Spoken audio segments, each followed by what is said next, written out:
Bonjour à tous. Aujourd'hui, nous allons répondre à une question très simple, mais très importante. Un ange, c'est quoi? Lorsque nous entendons le mot ange, nous pensons souvent à un être avec de grandes ailes vêtues de plomb qui volent dans le ciel. Mais la Bible nous enseigne que l'essentiel n'est pas son apparence. Ce qui compte, c'est sa mission. Le mot ange signifie messager. Un ange est une créature spirituelle créée par Dieu. Il vit en présence de Dieu et il est envoyé pour accomplir la volonté de Dieu. Les anges ne cherchent jamais leur propre gloire. Ils servent Dieu avec fidélité, humilité et obéissance.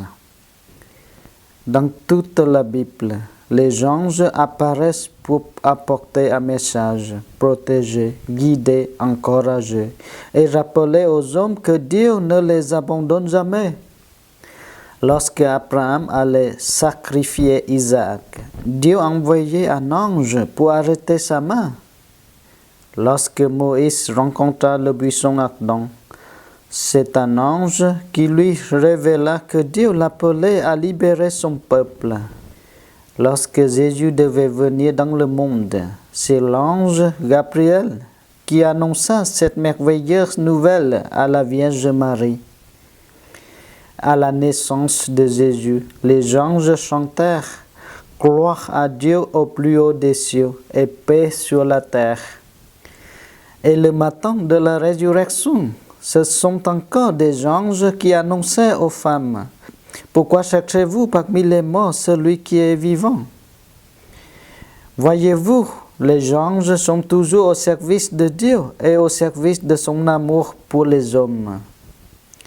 Il nous rappelle que Dieu parle encore, qui guide encore et qui prend soin de ses enfants. La tradition de l'Église nous fait connaître particulièrement trois archanges. Michel, dont le nom signifie « qui est comme Dieu », est le protecteur et le défenseur du peuple de Dieu. Gabriel, qui signifie « force de Dieu », est le messager de grandes annonces de Dieu. Raphaël, qui signifie Dieu guérit, accompagne, soigne et conduit ceux qui mettent leur confiance dans le Seigneur. Mes frères et sœurs, il a une belle leçon pour chacun de nous, même si nous ne sommes pas des anges. Dieu nous appelle, nous aussi, à être ses messagers. Quand nous consolons une personne qui souffre, nous devenons un messager de l'amour de Dieu.